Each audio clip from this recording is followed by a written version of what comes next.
time to check in with the editor-in-chief of the Suburban, Beryl Wajsman. Good afternoon, sir.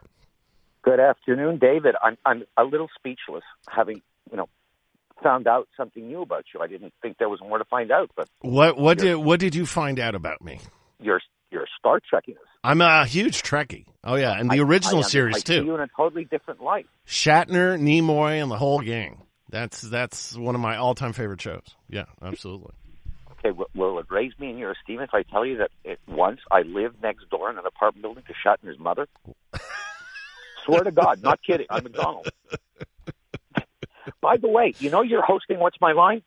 I'm not hosting What's My Line, and I didn't host Name That Tune, and so you can catch it on YouTube. They have really. Yeah. Oh my goodness!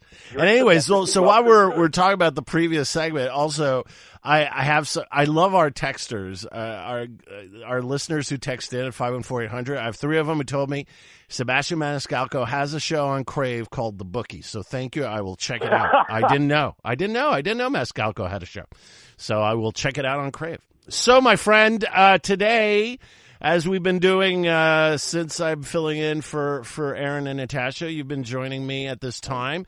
Today you wanted to talk about immigration. Well, remember yesterday's conversation? Yes, of course. Maybe this is a time where people who are getting money from the government, maybe they can carry over some of their compassion from the Christmas season and say, you know what?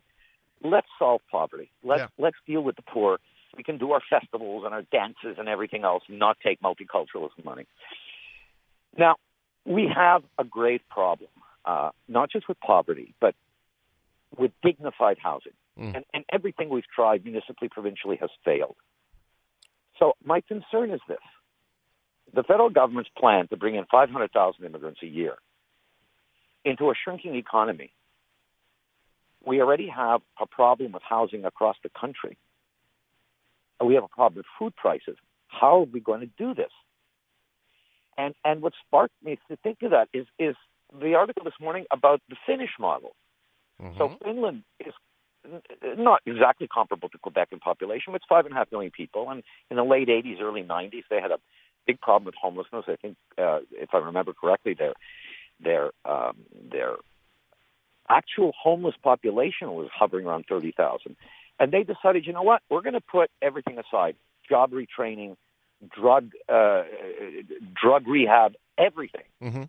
Let's concentrate on giving people dignity. If they have a dignified apartment, they'll want to keep it. Everything else will fall into place if they feel they have a place. And I was just thinking, if we're going to take in this many new immigrants, we've got to reprioritize what we do on every government level, because the money's not going to be found just anywhere. We can't print money. Number one thing is going to be housing. Where are we going to put everybody? Maybe it's time to take not only the Finnish model of funding dignified housing, but of reprioritizing all the myriad social programs we do and start with that. Because this could become a crisis very, very quickly. We plan to take in 1.5 million people in 3 years. Yeah. Now, this sounds great, except for the fact that the government's own figures show that 75% of immigrants in the past 20 years must be supported and subvented by government at some level. It's not like people are coming here flush with assets to, yes, they're great workers and immigrants are the basis of an economy and all that, but it takes time. They're coming into a country with shortages in everything. Yeah. I can't imagine how this is not front and center of any public debate right now, particularly since the federal government wants to start this year.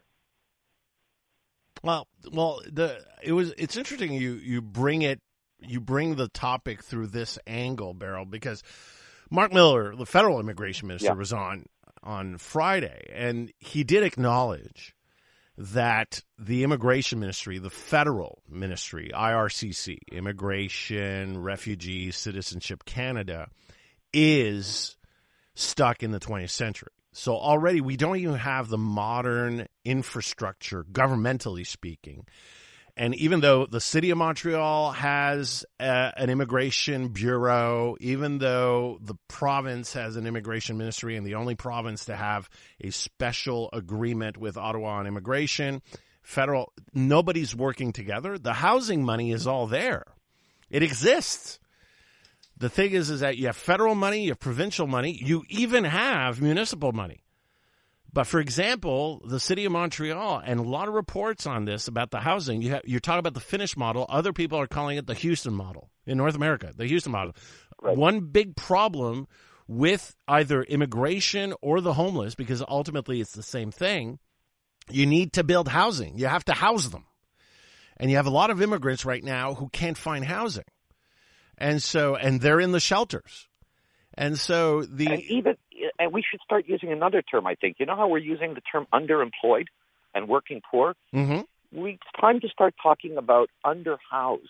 In other words, our housing inventory is so deteriorated, particularly in the rental market since the condo boom in Montreal. But you're looking at it I agree with you, Beryl, but you're looking at it through the immigration lens. We need the immigrants if we're going to keep the economy going. That's the basis why we're bringing in all the immigration. If we don't have the immigrants, Beryl, who's going to pay the taxes and maintain the healthcare system when you're going to turn 94? You understand, of course, that is a debatable point. So, that's my position. I don't see how we're not making the babies. But that's the traditional. Argument, and it was a good argument while we had an expanding economy. But the Canadian economy, certainly Quebec, we talked about this last week, but the Canadian economy is also contracting. Now, the thing is, if you have less people, you need less stuff. You need less services. So that whole argument. Yeah, but if everybody's retired, who's going to do the actual work? But people are retiring later. We're not saying to stop immigration, but this is a quantum leap. It is. What are we saying? People come here, and don't worry, we'll take care of your housing and your health later, and we know it's going to take you 3-4 years to start contributing into the system. Well, nobody's even addressing that. I'm not saying that it's not a good idea, but you got this idea, but they're acknowledging the problems, and there's no solution to it. The housing problem isn't caused by immigration. The housing problem is caused by inflation, by a labor shortage, by the fact there's too much red tape in Montreal. Right now in Toronto and Vancouver, housing starts are up between 20 and 30%, and in Montreal they're down almost 40%. There's inflation and rarity of materials everywhere. And there's labor shortages everywhere. It's due to the red tape. It's not immigration. Don't disagree with you. But since we have that crisis now, this is a historic number of people we're going to bring into a shrinking economy before we've even addressed the issue. But a shrinking economy doesn't mean we want to grow the economy. After the Second World War, what built Canada into the power that it was? It was immigration and the baby boom. Partly. I would also suggest it was an unprecedented intervention by the government into feeding and growing the economy. Yeah, correct.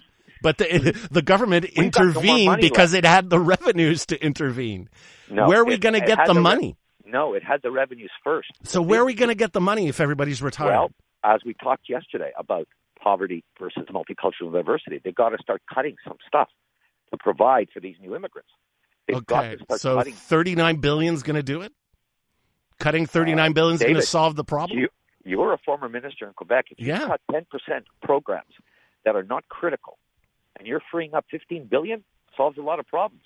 I don't know how you're solving healthcare like that. You're not solving healthcare. Well, then how are you going to solve healthcare if you don't have the nurses, you don't have the staff, and you don't have the money? But you have the baby boomers entering their most expensive years of healthcare. Here's some solutions. You start housing in Montreal in the face of new immigrants. Instead of $2 billion to a battery plant, put it into housing. Force Montreal to match it or at least contribute. The money's there. But they're not using it. That's right, because they can't get on the same page about the criteria. The city, the province, and the federal government have all announced money for housing. And on top of that, we're choosing to put $500 million in bike paths in Montreal. That's a choice. It's critical, of course. 250 of that or 300 of that could go into housing. I hope the sarcasm is noted. Because plan for that 20%. Yes, you world-renowned cyclist, you. Hey, I don't have your legs, so I can't show them off. You won the Tour de France in '77, didn't you? Oh, sure, yeah. I was right there. The issue of healthcare, we've talked about this. I don't understand, again, to use your phrase, the money's there. Legault solved the staffing problem in the CLSC by bringing salaries up. It's we not can solved. try to do the same thing with the nurses, but more importantly, we have in Montreal alone 943 foreign-trained doctors. And the Collège des Médecins, like the Royal College of Physicians and Surgeons in Ontario, is not letting them write the boards because they have the power to keep the number of doctors limited, and they want to do that. That's got to be overridden. Well, there are solutions to these things. Artful pivot there, but I think we're going to need to continue this I like that. this conversation because again, you have not convinced me, and I got to go on this, and Sure. I'm using my total dictator powers as host. Absolutely. But the idea here is that you have not convinced me that we will be able to maintain the Canadian provincial and municipal model we have if we don't get serious about immigration. Do we have to integrate them better? Do we need to do more about the housing situation? But we did it once after the Second World War. We built houses. Go to Verdun. There are streets of houses, rows. All the houses look the same, right? Go to the Olympic Stadium. Well, near the Olympic Stadium, that whole area. So we did it once. The governments got together and built housing. We need to do that. I totally agree with you. We need those models. But again, we need to continue the conversation about how to do immigration. I think this will be a major topic all year. I agree. Thank you, sir. Continue tomorrow. Sure. Beryl Wajsman, editor-in-chief of the Suburban.